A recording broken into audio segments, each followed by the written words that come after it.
What's up, muscle car people? I'm David, and today we'll be working on our 95 Ford Mustang Rallycross car. Now, last time we were at one of the events, the thing sucked. It was bouncing all over the place, couldn't control itself over bumps, and you were more or less just along for the ride after you made an input in the car. So, we ordered some brand new KYB Excel G shock absorbers, and we're going to replace them in the Mustang today.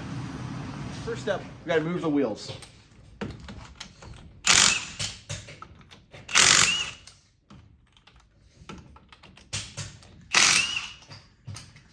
Now, there was some mud on these lug nuts, so it was getting hung up in the key, so I gotta take them off by hand.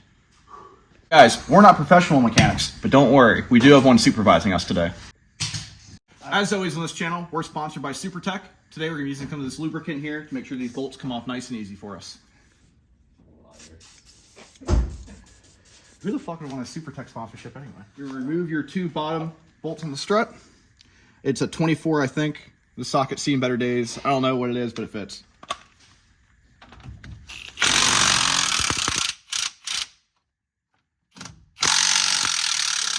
Shock absorber. You don't need a 30-minute video to figure out how to take a shock absorber off. Get my hammer.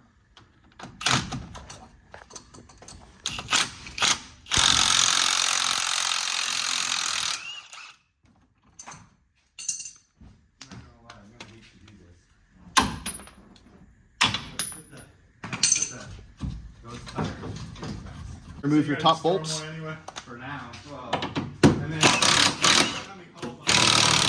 covers on. Slice the wire.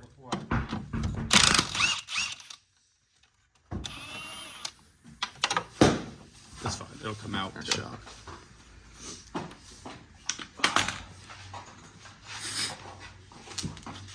Okay, now that those are removed, grab your shock. Push it off your knuckle.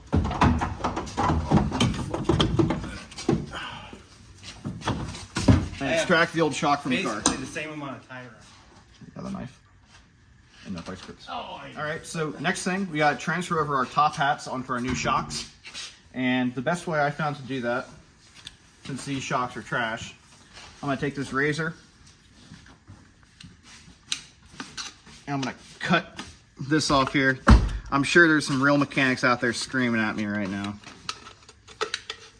Call me an idiot, which I am. Next, you're going to take your vice grips and you're going to put them right on the shaft of that shock there. Nice and tight. That top one's at 22. So this is a 1.3 liter, right? Do you think that motor is smaller than the two-rotor? Seven. The two-rotor? Yeah. Hold the vice grips. It comes right off. Look at that. Jared made the comment that this Definitely not. there's one side. This section comes off of here. That comes off there as well. I would say two-rotor. Yeah, you don't show up. Do we have a... fix it. How do you want to get paid? You want cash? You want PayPal? Here's a new nut. Whatever. But, I mean, I'd pay dollar cash, whatever.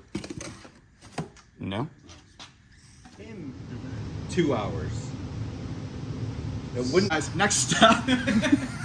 The shocks came with a new top nut, so we're gonna stick this top nut on. Now, it's important to never use an impact gun when putting these bolts onto shocks because you can damage the internal seals, and then all this work would be for nothing. And that's David's top tech tip for the day. Now, we gotta play music over that too.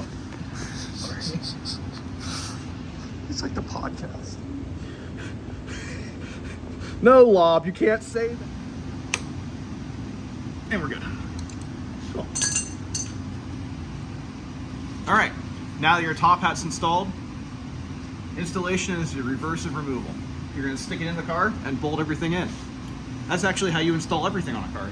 It's that simple, don't overthink it. There's bad parts to both. Mid-state airport.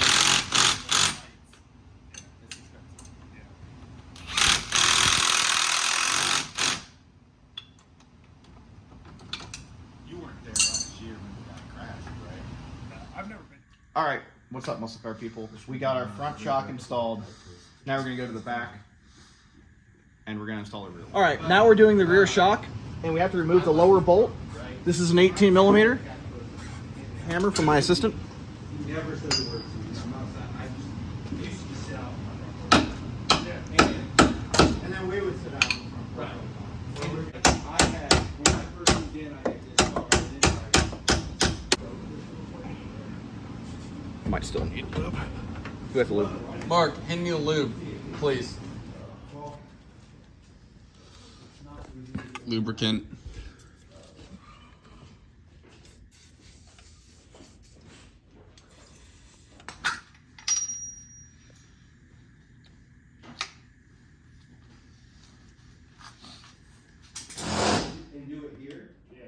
Can you help me out? All right, guys. New shocks are installed. I'm excited to get this car back out in the dirt and see how it handles. I'm hoping we can put down some more competitive times now. As always, stay tuned, and if you got a fast car, you better bring it.